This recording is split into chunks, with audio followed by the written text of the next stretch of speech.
আজ আমি তোমাদের সাথে শেয়ার করছি পেঁয়াজ রসুন ছাড়া রুই মাছের কালিয়া। আমি কিভাবে করি দেখো। গুড়িয়াস কুকবুকে সকলকে স্বাগত জানাই। প্রথমেই আমি আস্ত জিরে ড্রাই রোস্ট করে নিচ্ছি, এতে গন্ধটা খুব সুন্দর হয়। লবঙ্গ, এলাচ আর দারচিনি নিয়ে নিলাম। দিয়ে দিচ্ছি আদা। পরিমাণগুলো আমি সমস্ত লিখে দিলাম। এবার দিয়ে দেব খালি খোলায় ভেজে নিয়েছিলাম যে জিরেগুলো, সেই জিরেটা দিয়ে দিলাম। দিয়ে দিচ্ছি কতগুলো ভিজিয়ে রাখা আমন্ড, দরকারে তোমরা কাজুও দিতে পারো। দিয়ে দিচ্ছি কিছুটা জল, মশলা করতে তো জল দিতেই হবে। আর দিয়ে দেব দুটো তেজপাতা। তেজপাতা তো অনেক উপকারী, আমরা জানি আমাদের স্বাস্থ্যের জন্য, তাই তেজপাতাটা বেটে দেব। আর সঙ্গে দিয়ে দিচ্ছি কয়েকটা শুকনো লঙ্কা। ঝালটা যে যতটা খাও সেই অনুযায়ী দেবে। এবার একটা মিহি পেস্ট বানিয়ে নেব। কড়াই গরম করে তাতে সর্ষের তেল দিয়ে দিলাম। নুন হলুদ দিয়ে মেখে রাখা মাছের টুকরোগুলোকে আমি ভালো করে ভেজে নেব। এবার আমাদের রেসিপিগুলো ভালো লাগলে লাইক করো, কমেন্ট করে জানিও কেমন লাগলো। আর এই ধরনের নানা রেসিপি পেতে আমাদের চ্যানেলটাকে সাবস্ক্রাইব করে আমাদের পাশে থেকো। মাছ ভাজার সময় দুপিঠ উল্টে সুন্দর করে ভেজে নিতে হবে।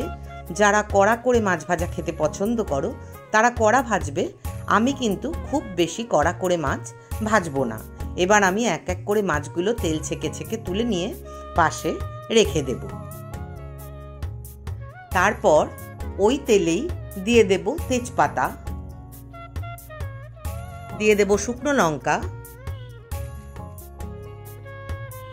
আর দিয়ে দেব কিছুটা জিরে। হাতে ঘষে মশলাটা দিলে খুব সুন্দর গন্ধ বেরোয়। এবার আমি ভালো করে গন্ধ বেরোনো অবধি ভেজে নেব। তারপর আমি টুকরো করে কেটে রাখা আলুগুলো দিয়ে দিচ্ছি। রোজকার মাছের ঝোলে একটু আলু না পড়লে ভালো লাগে না, তাই আমি আলু দিলাম। যারা আলু খাও না বা খেতে পছন্দ করো না তারা এটা স্কিপ করবে। এবার আমি আলুটা ঢেকে দিয়ে একটু নরম করে নেব। ঢাকা খুলে ভাজার আগে আমি একটু হলুদ দিয়ে দিলাম, আর দিয়ে দেব পরিমাণ মতো নুন। এবার আমি আলুটাকে ভালো করে ভেজে নেব। এই মাছের ঝোলটা যেহেতু ভাজা জিরে দিয়ে আমি তৈরি করি, সেই হেতু একটা দুর্দান্ত গন্ধ হয়, তোমরা করলেই বুঝতে পারবে। আর আমি আলুটা বেশ লাল করে ভেজে দেব। এই আলুগুলোও খেতে কিন্তু দুর্দান্ত লাগে মাছের ঝোলে। আলুটা ভালো করে ভাজা হয়ে গেছে। এবার আমি মশলাটা যেটা করে রেখেছিলাম সেটা দিয়ে খুব ভালো করে কষিয়ে নেব। বাঙালির ঘরে তো রোজ নানান রকম মাছের ঝোল রান্না হয়, তবে এই পেঁয়াজ রসুন ছাড়া মাছের কালিয়াটা তোমরা অবশ্যই করো। গরমের দিনের আদর্শ রান্না এটা। মশলা কষানোর সময় আমি দিয়ে দেব সামান্য চিনি। যারা চিনি খাও না তারা স্কিপ করবে, তবে চিনি দিয়ে মশলা কষালে কিন্তু মাছের ঝোলের রঙটা দুর্দান্ত হবে। ভালো করে কষিয়ে মশলা থেকে এখন খুব সুন্দর গন্ধ ছাড়ছে। এবার আমি ব্লেন্ডারটা ধুয়ে জল দিয়ে দেব। জল তো ততটাই দিতে হবে যতটা আমাদের প্রয়োজন। যারা একদম শুকনো করবে তারা কম জল দেবে, যারা একটু ঝোল রাখতে চাও তারা পরিমাণ অনুযায়ী জল দেবে। এবার দিয়ে দেব পরিমাণ মতো লবণ। দিয়ে দিচ্ছি কাশ্মীরি লাল লঙ্কার গুঁড়ো, এতে কালারটা ভালো হবে আর লঙ্কার একটা সুন্দর গন্ধও আসবে। এবার ভালো করে নেড়ে চেড়ে খুব ভালো করে ফোটাতে হবে। ভালো করে ফোটানো হয়ে গেলে আমি মাছের টুকরোগুলো দেব। মাছের টুকরোগুলো দিয়েও আমাকে ভালো করে ফুটিয়ে নিতে হবে। দেখো আমি মাছের টুকরোগুলো ভালো করে দিয়ে তার ওপর থেকে কাঁচা লঙ্কা দিয়ে ঢেকে রান্না হতে দেব। ভালো করে ফুটে উঠেছে। এবার ফেটানো দই দিয়ে দেব। এই সময় আঁচটা কমিয়ে নেব। আর আমি দই ফেটানোর সময় সামান্য ময়দা আর নুন দিয়ে ফেটিয়েছি। এতে দইটা কিন্তু আমার রান্নায় দিলে কখনোই ফেটে ছানা হয়ে যাবে না। এবার আঁচ কম রেখেই মাছগুলোকে উল্টে পাল্টে দইটাকে ঝোলের মধ্যে ভালো করে মিশিয়ে নিচ্ছি।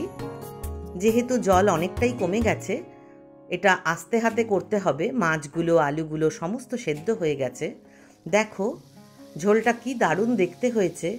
গরম ভাত, পোলাও সব কিছুর সাথে এটা দুর্দান্ত খেতে লাগে। আমি আরেকটু আঁচ কমিয়ে ঢাকা দিয়ে হতে দিলাম। লাস্টে আমি শেষে একদম দিয়ে দেব সামান্য ঘি। এটা দিলে কিন্তু রান্না যেমন গন্ধ হবে তেমন স্বাদ হবে। এই রান্নাটা একটু ঘি দিয়ে খেয়ে দেখো, দুর্দান্ত খেতে লাগে। শেষকালে আমি আবার একটু টেস্ট করে দেখে নেব নুন ঝাল মিষ্টিটা প্রয়োজন হলে দিতে হবে। তবে এখন বাড়ির সকলের তাড়া পড়ে গেছে। যা সুন্দর গন্ধ বেরিয়েছে, এক্ষুনি গরম গরম ভাতে সকলকে খেতে দিতে হবে। তোমরাও এটা রান্না করে সকলকে খাইও এবং আমাকে জানাতে ভুলো না যে তোমার বাড়ির লোকেরা এই রান্নাটা কেমন খেয়েছিল। আজকের মতো টাটা, আবার দেখা হবে অন্য কোনো দিন অন্য কোনো রেসিপি নিয়ে।